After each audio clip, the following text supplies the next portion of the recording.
जय हिंद। आज की इस वीडियो में हम खान सर की पॉकेट जी के सामान्य ज्ञान का 17वें चैप्टर का निचोड़ आपके साथ डिस्कस करने वाले हैं, तो वीडियो को लास्ट तक देखिएगा। ये वीडियो आपके लिए बहुत ही ज़्यादा हेल्पफुल होने वाली है। आप किसी भी एग्ज़ाम की तैयारी कर रहे हो, ये वीडियो आपके सभी एग्ज़ाम्स के लिए बहुत ही ज़्यादा हेल्पफुल होने वाली है, चाहे वो एसएससी हो, दरोगा, बीपीएससी, एनटीपीसी, रेलवे, सभी के लिए ये जो है ब्रह्मास्त्र साबित होने वाली है। ठीक है, तो चलिए चलते हैं अपने क्वेश्चंस पर। तो हमारा पहला क्वेश्चन है, मौर्य साम्राज्य का समयकाल क्या था? तो 322 ईसा पूर्व से 185 ईसा पूर्व का समय था मौर्य साम्राज्य का। ठीक है, नेक्स्ट है, ब्राह्मण साहित्य के अनुसार मौर्य वंश का वर्ण क्या था? तो ब्राह्मण साहित्य के अनुसार मौर्य वंश कौन सा था? शूद्र वंश था। नेक्स्ट है, जैन और बौद्ध साहित्य के अनुसार मौर्य वंश का वर्ण क्या था? तो ये था क्षत्रिय। नेक्स्ट है, मुद्राक्षस ग्रंथ में मौर्य वंश का वर्णन किस रूप में किया गया है? तो ये वृषल रूप में किया गया है। नेक्स्ट है, रोमिला थापर के अनुसार मौर्य वंश का वर्ण क्या था? तो इनके अनुसार जो है वैश्य था। नेक्स्ट है, सर्वाधिक मान्य मत के अनुसार मौर्य वंश किस वर्ण से संबंधित था? तो सर्वाधिक मत के अनुसार क्षत्रिय था। नेक्स्ट है, चंद्रगुप्त मौर्य का जन्म कब हुआ था? तो 340 ईसा पूर्व चंद्रगुप्त मौर्य का जन्म हुआ था। नेक्स्ट है, चंद्रगुप्त मौर्य ने मौर्य वंश की स्थापना कब की थी? तो इन्होंने 322 ईसा पूर्व में मौर्य वंश की स्थापना की थी। नेक्स्ट है, चंद्रगुप्त ने किस शासक को हराकर मौर्य वंश की स्थापना की थी? तो घनानंद को हराकर मौर्य वंश की स्थापना की थी। नेक्स्ट है, चंद्रगुप्त की सहायता किसने की थी? तो चंद्रगुप्त की सहायता चाणक्य द्वारा की गई थी। किसने की थी? चाणक्य ने चंद्रगुप्त की सहायता की थी। नेक्स्ट है, चाणक्य का वास्तविक नाम क्या था? तो इनका वास्तविक नाम था विष्णुगुप्त शर्मा। विष्णुगुप्त शर्मा था। ठीक है, नेक्स्ट है, चंद्रगुप्त ने किस स्थान से शिक्षा प्राप्त की थी? तो इन्होंने तक्षशिला से शिक्षा प्राप्त की थी। नेक्स्ट है, मौर्य वंश का वास्तविक संस्थापक कौन था? मौर्य वंश का वास्तविक संस्थापक चंद्रगुप्त मौर्य को माना जाता है। नेक्स्ट है, यूनानी इतिहासकारों ने चंद्रगुप्त को किस नाम से उल्लेखित किया है? तो पहला है सेंड्रोकोटस या कह ले एंड्रोकोटस के नाम से उल्लेखित किया है। नेक्स्ट है, चंद्रगुप्त मौर्य ने 305 ईसा पूर्व में किसे पराजित किया? तो सेल्यूकस निकेटर को पराजित किया। ठीक है, नेक्स्ट क्वेश्चन देख लेते हैं, चंद्रगुप्त का विवाह किससे हुआ था? तो चंद्रगुप्त का विवाह सेल्यूकस निकेटर की पुत्री हेलेना से हुआ था। नेक्स्ट है, अर्थशास्त्र के लेखक कौन थे? तो अर्थशास्त्र के लेखक हैं चाणक्य। नेक्स्ट है, अर्थशास्त्र की तुलना किस पुस्तक से की जाती है? तो अर्थशास्त्र की पुस्तक जो है प्रिंस पुस्तक से की जाती है, जो कि मैकियावेली की पुस्तक है प्रिंस। मैकियावेली की प्रिंस नामक पुस्तक से अर्थशास्त्र की तुलना की जाती है। नेक्स्ट है, चंद्रगुप्त मौर्य को किस उपाधि से सम्मानित किया गया है? तो इसे भारत का प्रथम प्रभुत्व संपन्न शासक के रूप में इसे सम्मानित किया गया है। नेक्स्ट है, चंद्रगुप्त मौर्य का आध्यात्मिक गुरु कौन था? तो भद्रबाहु जो है चंद्रगुप्त मौर्य का आध्यात्मिक गुरु था। नेक्स्ट है, चंद्रगुप्त मौर्य ने किस धर्म को अपनाया? तो जैन धर्म को अपनाया। नेक्स्ट है, चंद्रगुप्त मौर्य ने जीवन के अंतिम दिन कहाँ बिताए? तो चंद्रगुप्त मौर्य ने जीवन के अंतिम दिन श्रवण बेलगोला में बिताए थे। नेक्स्ट है, श्रवण बेलगोला किस धर्म से संबंधित स्थल है? तो ये जैन धर्म से संबंधित स्थल है। नेक्स्ट है, कुसुमपुर का प्राचीन नाम क्या था? तो कुसुमपुर का प्राचीन नाम था पाटलिपुत्रा।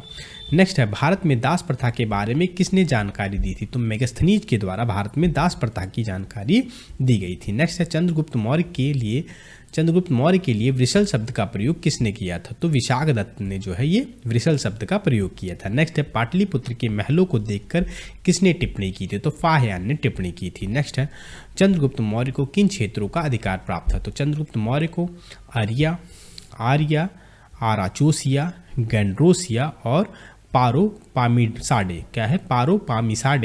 इन सभी का अधिकार प्राप्त था। ठीक है, नेक्स्ट है, चंद्रगुप्त मौर्य को भारत का मुक्तिदाता क्यों कहा जाता है? तो चंद्रगुप्त मौर्य को भारत का मुक्तिदाता कहा जाता है क्योंकि उसने पूरे यूनानियों को भारत से बाहर निकाला था। पूरे के पूरे यूनानियों को भारत से बाहर निकाला था। ठीक है, नेक्स्ट है, चंद्रगुप्त मौर्य के दरबार में किस यूनानी राजदूत ने यात्रा की थी? तो किसने?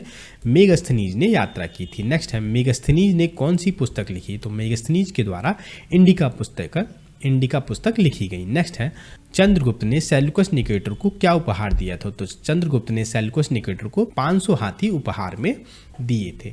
नेक्स्ट है, मौर्य साम्राज्य के नगरीय प्रशासन के नियंत्रण के लिए कितनी समितियां बनाई गई थी? तो कितनी? 6 समितियां बनाई गई। ठीक है, नेक्स्ट है, मेगस्थनीज ने मौर्य महलों का निर्माण किस सामग्री से किया था? तो लकड़ी और पत्थर से इस महलों का निर्माण किया गया था। नेक्स्ट है, मेगस्थनीज के अनुसार पाटलिपुत्र को कौन सा नाम दिया गया था? तो क्या पॉलीब्रोथा। क्या दिया था?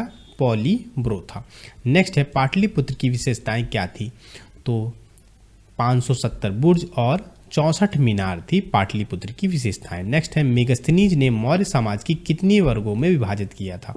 तो मेगस्थनीज ने मौर्य साम्राज्य को 7 वर्गों में विभाजित किया था। नेक्स्ट है, चाणक्य ने कौन सा ग्रंथ लिखा था? तो चाणक्य द्वारा अर्थशास्त्र लिखा गया था। नेक्स्ट है, अर्थशास्त्र में कितने अभिकरण और प्रकरण है? तो 15 अभिकरण और 180 प्रकरण है। नेक्स्ट है, चंद्रगुप्त मौर्य ने किस धर्म को अपनाया था? चंद्रगुप्त मौर्य ने जैन धर्म को अपनाया था। नेक्स्ट है, चंद्रगुप्त मौर्य ने कहाँ उपवास द्वारा शरीर त्यागा? तो जो है श्रवण बेलगोला में उपवास द्वारा शरीर त्यागा। नेक्स्ट, चंद्रगुप्त मौर्य के शासनकाल के अंत में मगध में कितना अकाल पड़ा? तो मगध में 12 वर्षों तक अकाल पड़ा। नेक्स्ट है, चंद्रगुप्त मौर्य के सामंत पुष्यगुप्त ने कहाँ सुदर्शन झील का निर्माण करवाया था? तो पुष्यमित्र ने गुजरात में सुदर्शन झील का निर्माण कराया था।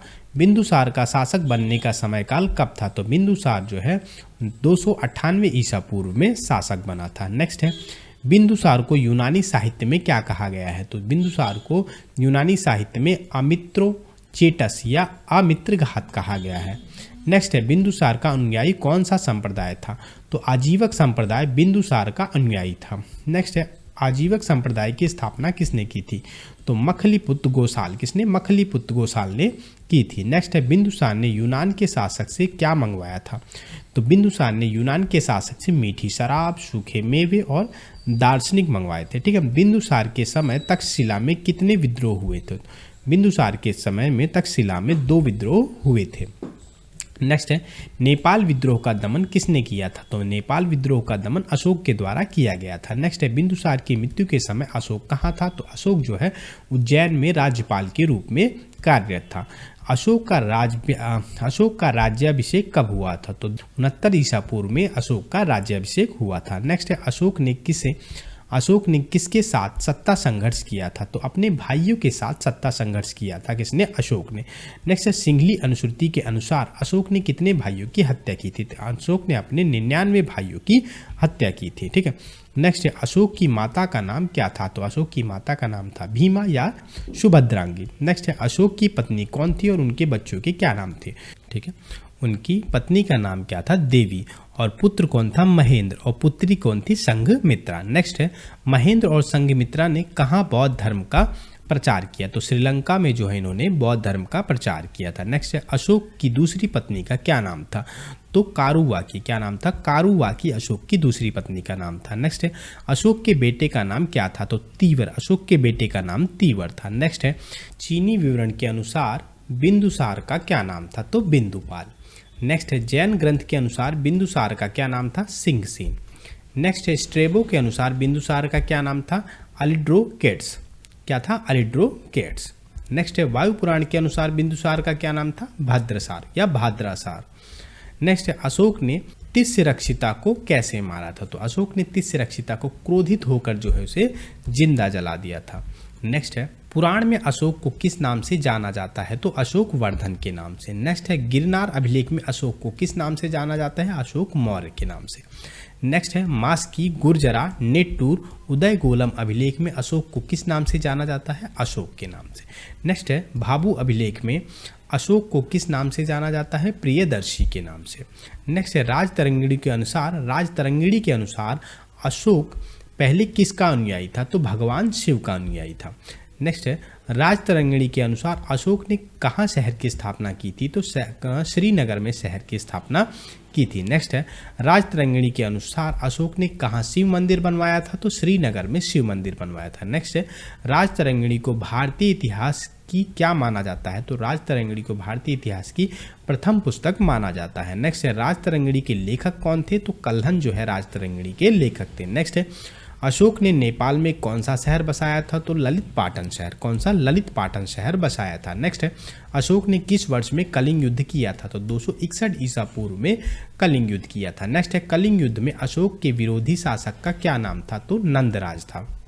नेक्स्ट है कलिंग युद्ध में कितने लोग मारे गए थे, तो 1,00,000 लोग कलिंग युद्ध में मारे गए थे। नेक्स्ट है कलिंग युद्ध के बाद अशोक ने क्या अपनाया था, तो कलिंग युद्ध के बाद ही अशोक ने धम्म अपना लिया था। नेक्स्ट है मौर्यकालीन स्थापत्य कला का सर्वोत्तम नमूना क्या है, तो सांची का स्तूप जो है ये मौर्यकालीन स्थापत्य कला का सर्वोत्तम नमूना है। नेक्स्ट है मौर्य काल का प्रचलित सिक्का क्या था, तो पर्ण जो है मौर्य काल का प्रचलित सिक्का था। नेक्स्ट है धम्म शब्द किस पुस्तक से लिया गया है, तो ये राहुलोवाद सूत्र से लिया गया है। नेक्स्ट है मौर्य काल का सर्वश्रेष्ठ बंदरगाह कौन सा था, तो ताम्रलिपि जो है मौर्य काल का सर्वश्रेष्ठ बंदरगाह था। नेक्स्ट है कंटक शोधक शब्द किसके लिए प्रयुक्त होता है, तो न्यायालय के लिए जो है कंटक शोधक शब्द प्रयुक्त होता है। बिष्टी कर किस प्रकार का कर था, तो ये बेगारी कर था क्या, बिष्टी कर। नेक्स्ट है बिष्टी कर में क्या नहीं दिया जाता था, तो इसमें मजदूरी नहीं दिया जाता था। नेक्स्ट है अशोक को भारतीय इतिहास में किस कार्य के लिए स्मरण किया जाता है, तो जनहित कार्य के लिए स्मरण किया जाता है। नेक्स्ट है कलिंग का प्राचीन नाम क्या था, तो उत्कल था कलिंग का प्राचीन नाम। नेक्स्ट है कलिंग की राजधानी क्या थी, तो कलिंग की राजधानी थी तोशल।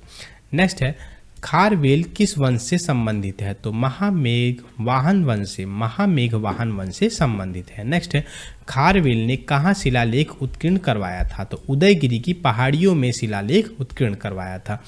अर्थशास्त्र के अनुसार कलिंग किसके लिए प्रसिद्ध था, तो हाथियों के लिए कलिंग प्रसिद्ध था। नेक्स्ट है अशोक ने कलिंग पर आक्रमण क्यों किया था, तो हाथियों को प्राप्त करने के लिए कलिंग पर आक्रमण किया था। नेक्स्ट है दीपवंश और महावंश के अनुसार अशोक को किसने दीक्षित किया था, तो निग्रोध भिक्षु ने दीक्षित किया था। नेक्स्ट है अशोक किससे प्रभावित हुआ, तो मोगली पुत्र तिस्सा से प्रभावित हुआ। ठीक है दिव्य वदान के अनुसार अशोक को दीक्षित करने का श्रेय किसे है, तो उपगुप्त को। नेक्स्ट है उपगुप्त द्वारा दीक्षा का समर्थन किसने किया, तो ह्वेनसांग ने किया था। नेक्स्ट है अशोक ने सबसे पहले कहाँ की धम्म यात्रा की, तो बोध गया की धम्म यात्रा की। नेक्स्ट है अशोक ने शासन के किस वर्ष लुम्बिनी की यात्रा की, तो 20वें वर्ष लुम्बिनी की यात्रा की। नेक्स्ट है अशोक ने धम्म के प्रचार हेतु क्या करवाया था, तो लेख उत्कीर्ण करवाया था। क्या करवाया था, लेख उत्कीर्ण करवाया था।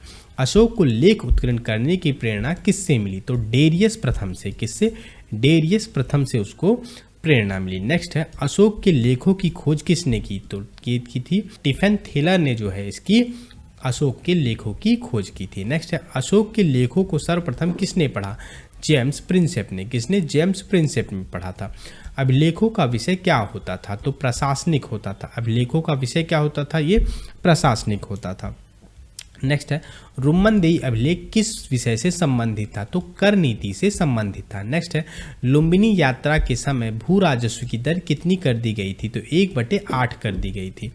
नेक्स्ट है अशोक के समय कालीन मिस्र का राजा कौन था, तो टॉलोनी द्वितीय। कौन था, टॉलोनी द्वितीय था। नेक्स्ट है ब्राह्मी लिपि के अभिलेख कहाँ से प्राप्त होते हैं, तो गुजरात से प्राप्त होते हैं। नेक्स्ट है ग्रीक व अरमाइक लिपि के अभिलेख कहाँ से मिले हैं, तो कांधार व काबुल से मिले हैं। नेक्स्ट है खगोष्ठी लिपि के अभिलेख कहाँ से मिले हैं, तो शहबाजगढ़ी और मानसहरा से मिले हैं। नेक्स्ट है कंधार अभिलेख की खोज कब हुई, तो 1958 में हुई। नेक्स्ट है ब्राह्मी लिपि के अभिलेख भारत में कहाँ पाए जाते हैं, तो ब्राह्मी लिपि के अभिलेख कहाँ पाए जाते हैं, तो भारत में पाए जाते हैं। नेक्स्ट है खगोष्ठी लिपि के अभिलेख किस देश में पाए जाते हैं, तो पाकिस्तान में पाए जाते हैं।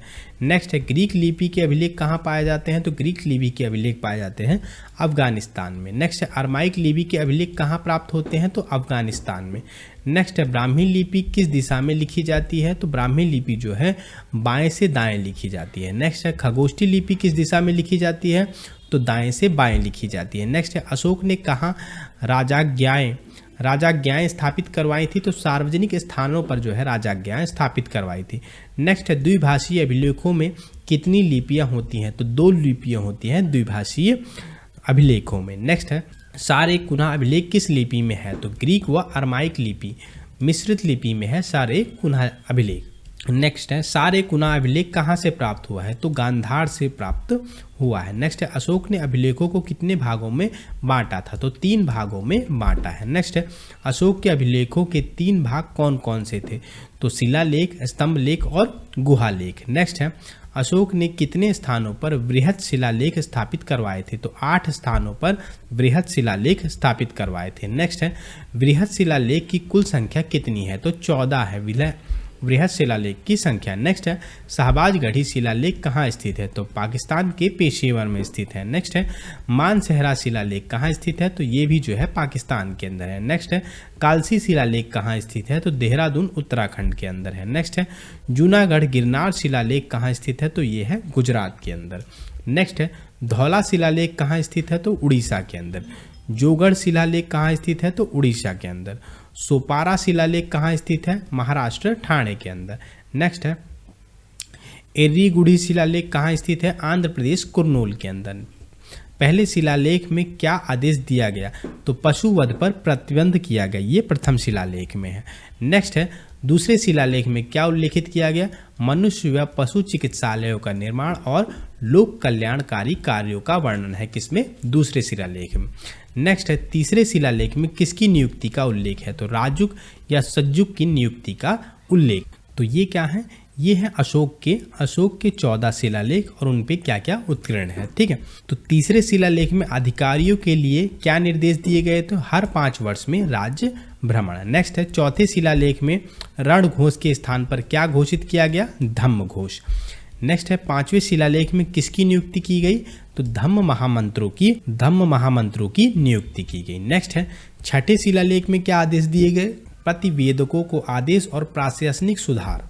नेक्स्ट है, 7वें शिलालेख में किस बात का विवरण है? धम्म यात्राओं का विवरण है। नेक्स्ट है, 8वें शिलालेख में किस यात्रा को बढ़ावा दिया गया? आखेट यात्रा के स्थान पर धम्म यात्रा को। नेक्स्ट है, 9वें शिलालेख में किस नई परंपरा की शुरुआत हुई? धम्म मंगलाचरण समारोह की नई परंपरा शुरू हुई। नेक्स्ट है, 9वें शिलालेख में किन 2 बातों का उल्लेख है? तो सच्ची भेंट और सच्चे शिष्टाचार का। नेक्स्ट है, 10वें शिलालेख में किस विचार को बल दिया गया है? तो धम्म की श्रेष्ठता को। 10वें शिलालेख में राजा और उच्च अधिकारियों को क्या निर्देश दिए गए हैं? तो प्रजा के हित में सोचने का निर्देश दिया गया है। नेक्स्ट है, 11वें शिलालेख में किस नीति का वर्णन है? धम्म की कामना, धम्म दान की नीति का वर्णन है। नेक्स्ट है, 12वें शिलालेख में किस नीति का उल्लेख है? धार्मिक सहिष्णुता का उल्लेख है। नेक्स्ट है, 13वें शिलालेख में किस युद्ध का वर्णन है? तो कलिंग युद्ध का वर्णन है। नेक्स्ट है, 13वें शिलालेख में किन विदेशी शासकों का उल्लेख है? तो 5 सीमांत यूनानी राजाओं का उल्लेख है। नेक्स्ट है, 13वें शिलालेख में अशोक के किस आंतरिक परिवर्तन की बात बताई गई है?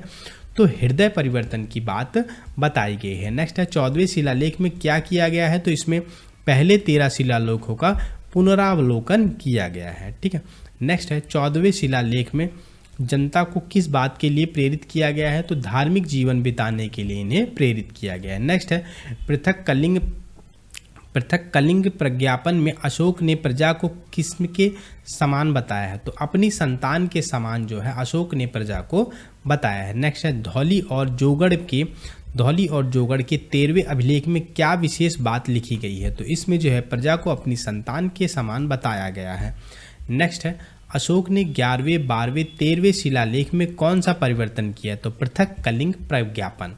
नेक्स्ट है, अशोक के लघु शिलालेख कितने स्थानों से प्राप्त हुए हैं? तो 18 विभिन्न स्थानों से प्राप्त हुए हैं। अशोक का नवीनतम लघु शिलालेख किस स्थान से प्राप्त हुआ है? तो सन्नाती कर्नाटक से प्राप्त हुआ है। नेक्स्ट है, किन शिलालेखों में अशोक का नाम अशोक मिलता है? तो मास्की, गुर्जरा, नेट्टूर और उदयगोलम अभिलेख में अशोक का नाम अशोक मिलता है। नेक्स्ट है, भानु शिलालेख कहाँ स्थित है? तो बैराट, कोटपुतली, बहरोड राजस्थान में स्थित है। नेक्स्ट है, भानु शिलालेख की खोज किसने की थी? तो कैप्टन बर्ट ने 1837 ईस्वी में की थी। नेक्स्ट है, भानु शिलालेख में अशोक को किस नाम से संबोधित किया गया है? तो मगधाधिराज के नाम से संबोधित किया गया है। नेक्स्ट है, अशोक का सबसे बड़ा स्तंभ लेख किस शिलालेख में है? तो भानु बैराट शिलालेख में है। नेक्स्ट है, त्रिरत्न बुद्ध धम्म संघ का अभिवादन किस शिलालेख में मिलता है? तो भानु शिलालेख में मिलता है। नेक्स्ट है,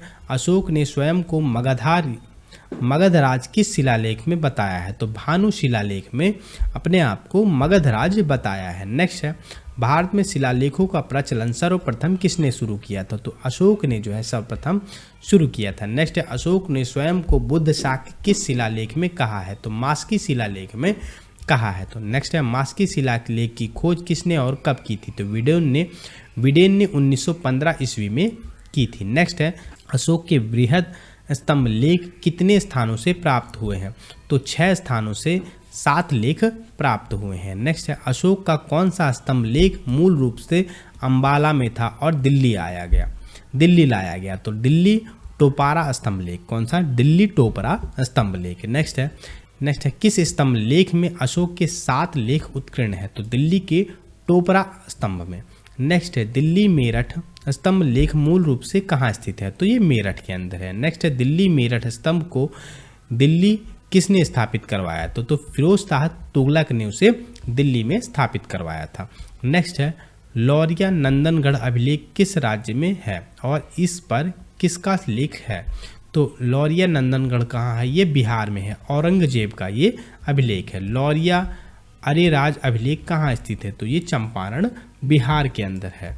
नेक्स्ट है रामपुरवा अभिलेख किस राज्य में स्थित है? तो ये जो है बिहार में है। नेक्स्ट है जौगढ़ शिलालेख की खोज किसने और कब की थी? तो वाल्टर इलियट ने 1850 ईस्वी में की थी। नेक्स्ट है प्रयाग प्रशस्ति स्तंभ मूलतः कहाँ और किसने इसे इलाहाबाद लाया? तो कौशाम्बी में था और अकबर ने इसे इलाहाबाद लाया था। नेक्स्ट है प्रयाग स्तंभ पर किन लोगों के लेख उत्कीर्ण है? तो रानी कारुवाकी, समुद्रगुप्त और अकबर बीरबल के लेख उत्कीर्ण है। नेक्स्ट है अशोक के किस स्तंभ पर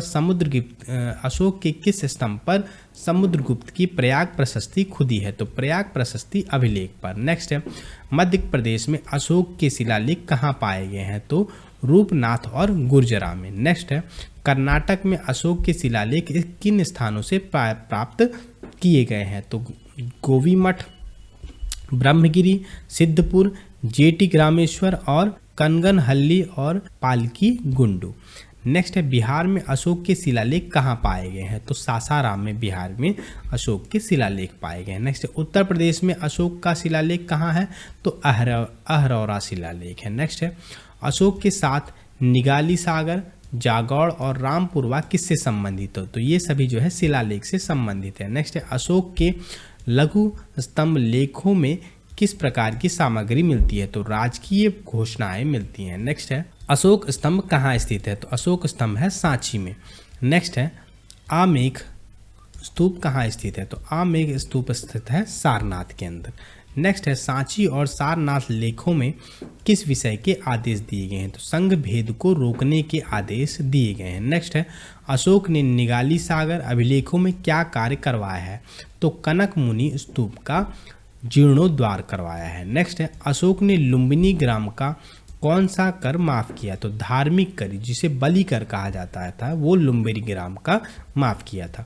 वास्तुकला में अशोक का क्या योगदान था? तो नई गुफा लेखन शैली का विकास किया गया था। नेक्स्ट है बराबर की पहाड़ियों में अशोक ने किन गुफाओं का निर्माण करवाया? तो कर्ण, सुदामा, चौपार और विश्व झोपड़ी का जो है निर्माण करवाया था। नेक्स्ट है बाराबर की पहाड़ियों की गुफाएं किसे दान दी गई थी? तो आजीवक संप्रदाय के भिक्षुओं को दान दी गई थी। नेक्स्ट है अशोक के पौत्र दशरथ ने नागार्जुनी पहाड़ी पर क्या निर्माण करवाया था? तो गुफाओं का निर्माण करवाया था। नेक्स्ट है दशरथ ने बाराबर पहाड़ी पर कौन सी गुफाएं बनाई थी? तो लोमस ऋषि की गुफाएं बनवाई थी। नेक्स्ट है बौद्ध परंपरा के अनुसार अशोक ने कितने स्तूप बनवाए थे? तो 84,000 स्तूप बनवाए थे। अशोक ने महात्मा बुद्ध की मृत्यु के बाद कितने स्तूप बनवाए? तो 9 स्तूप बनवाए थे। नेक्स्ट है बुद्ध के शारीरिक अवशेष कहाँ रखे गए हैं? तो 8 स्तूपों में जो है बुद्ध के शारीरिक अवशेष रखे गए हैं। नेक्स्ट है बुद्ध के पात्र किस स्तूप में रखे गए हैं? तो 9वें स्तूप में। नेक्स्ट है अहरौरा लेख में अशोक के बारे में क्या कहा गया है? अशोक व्यक्तिगत रूप से बौद्ध धर्म का अनुयायी था। नेक्स्ट है अर्थशास्त्र ग्रंथ में कितने तीर्थों का वर्णन है? तो 18 तीर्थों का वर्णन है। नेक्स्ट है मौर्य काल में प्रमुख धर्माधिकारी कौन था? तो मौर्य काल में प्रमुख धर्माधिकारी था प्रधानमंत्री और पुरोहित। नेक्स्ट है मौर्य काल में युद्ध विभाग का मंत्री कौन था? सेनापति। मौर्य काल में राजा का उत्तराधिकारी कौन था? युवराज। मौर्य काल में राजा की आज्ञाओं को लिपिबद्ध करने वाला अधिकारी कौन था? तो ये था प्रशासता। नेक्स्ट है मौर्य काल में राजस्व विभाग का प्रधान कौन था? समाहर्ता। नेक्स्ट है मौर्य काल में सेना का संचालक कौन था? नायक था। ठीक है। नेक्स्ट है मौर्य काल में फौजदारी न्यायालय का न्यायाधीश कौन था? तो प्रदिष्ट्री। क्या था? प्रदिष्ट्री। नेक्स्ट है मौर्य काल में राजकीय कोषाध्यक्ष कौन था? तो सन्निधाता। नेक्स्ट है मौर्य काल में नगर का प्रमुख न्यायाधीश कौन था? तो व्यवहारिक था। नेक्स्ट है मौर्य काल में पुलिस अधिकारी कौन था? तो दंडपाल था। नेक्स्ट है मौर्य काल में उद्योग एवं कारखाने का अध्यक्ष कौन था? तो कर्मांतिकी। मौर्य काल में सीमावर्ती दुर्गों का रक्षक कौन था? अंतपाल। मौर्य काल में राजकीय दुर्ग रक्षकों का अध्यक्ष कौन था? दुर्गपाल। नेक्स्ट है मौर्य काल में नगर का प्रमुख अधिकारी कौन था? नागरक या पौर। नेक्स्ट है मौर्य काल में राजमहलों की देखरेख करने वाला कौन था? दौवारिक। कौन था? दौवारिक। नेक्स्ट है मौर्य काल में वन विभाग का प्रधान कौन था? तो ये था आटविक। मौर्य काल में अंतपुर का अध्यक्ष कौन था? तो ये था अंतर्वेदिक। नेक्स्ट है मौर्य काल में मंत्री परिषद का अध्यक्ष कौन था? मंत्री परिषदाध्यक्ष। नेक्स्ट है मौर्य काल में द्वितीय श्रेणी के अधिकारियों को क्या कहा जाता है? अध्यक्ष।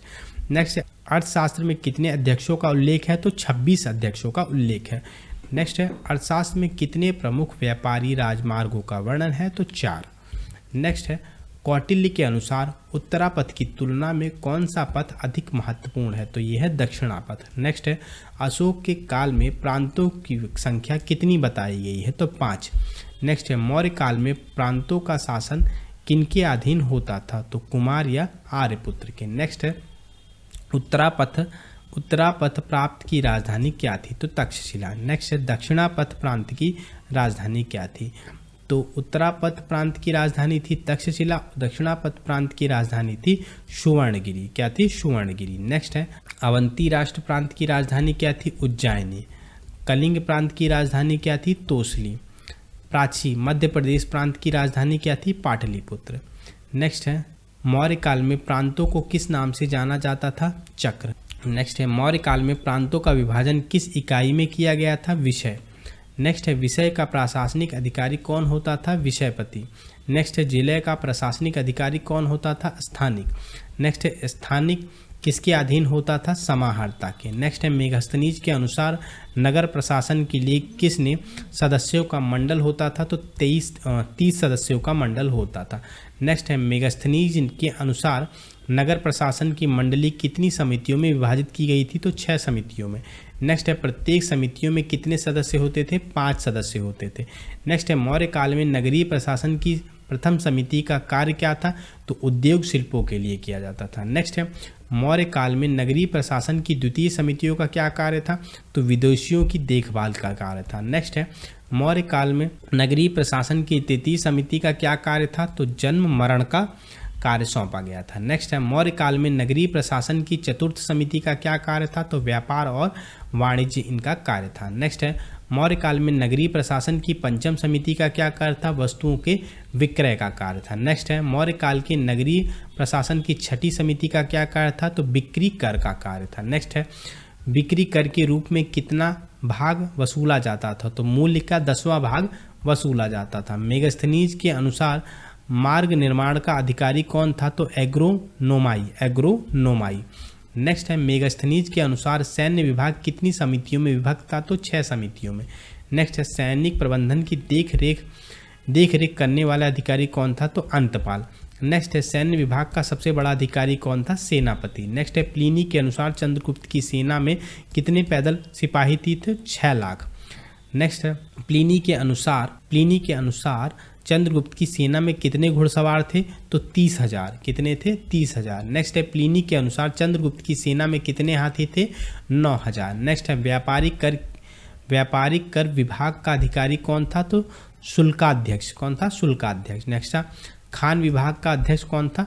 तो आकाराध्यक्ष। नेक्स्ट है व्यापारिक मार्ग विभाग का अधिकारी कौन था? तो संस्थाध्यक्ष। नेक्स्ट है पासपोर्ट विभाग का अध्यक्ष कौन था? तो मुदाध्यक्ष। कौन था? मुदाध्यक्ष। नेक्स्ट है सैन्य समिति की प्रथम समिति का कार्य क्या था? जल सेना का निरीक्षण। क्या था? जल सेना का निरीक्षण। नेक्स्ट है सैन्य समिति की द्वितीय समिति का क्या कार्य था? यातायात एवं रसद सामग्री का निरीक्षण। नेक्स्ट है सैन्य समिति के तृतीय समिति का क्या कार्य था? तो पैदल सेना का निरीक्षण। नेक्स्ट है सैन्य समिति की चतुर्थ समिति का क्या कार्य था?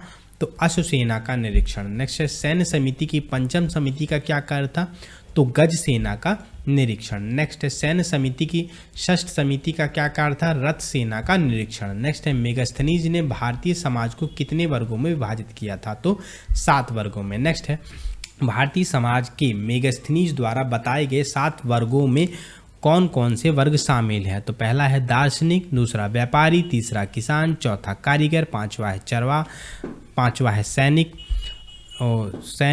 छठा है मंत्री व परामर्शदाता और सातवां है गुप्तचर। नेक्स्ट है अर्थशास्त्र में गुप्तचर को क्या कहा गया है, तो गूढ़ पुरुष कहा गया है। क्या कहा गया है, गूढ़ पुरुष। नेक्स्ट है चरों को कितने 2 प्रकार में, पहला है जो है एक संस्था जो एक स्थान पर रहकर, दूसरा संचार जो एक स्थान से दूसरे स्थान पर भ्रमण करते थे। नेक्स्ट है मौर्य शासन में महिला अंगरक्षकों की उपस्थिति थी, क्या यह सत्य है, जी हाँ, महिला अंगरक्षक भी होती थी। क्या, महिला अंगरक्षक भी होती थी।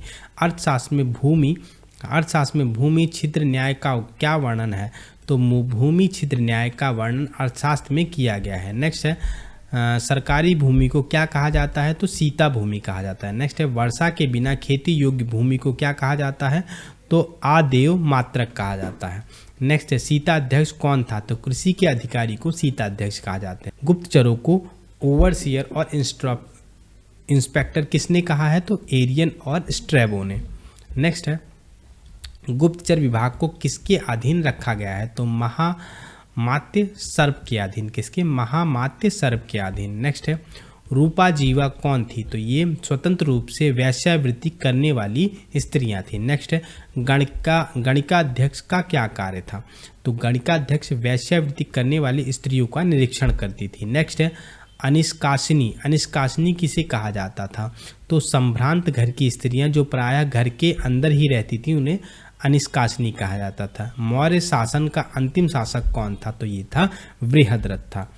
मौर्य वंश के अंतिम शासक बृहद्रथ की हत्या किसने की थी, तो पुष्यमित्र शुंग ने।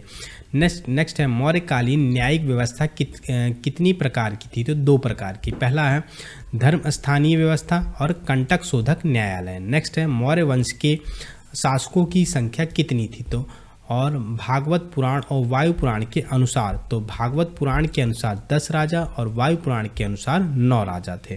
तो ये था हमारा 17वें चैप्टर से संबंधित मौर्य साम्राज्य से संबंधित जितने भी पॉइंट से होने वाले थे क्वेश्चन, सारे के सारे 1 लाइनर की फॉर्म में जो है कंप्लीट कर दी। वीडियो थोड़ी सी लेंथी हो गई है तो उसके लिए जो है थोड़ा सा कोऑपरेट कीजिए, और वीडियो थोड़ी सी भी हेल्पफुल लगी तो वीडियो को लाइक और चैनल को सब्सक्राइब जरूर कीजिए। मिलते हैं और एक धमाकेदार वीडियो के साथ जो कि हमारा 18 चैप्टर होगा। तो जय हिंद, जय भारत।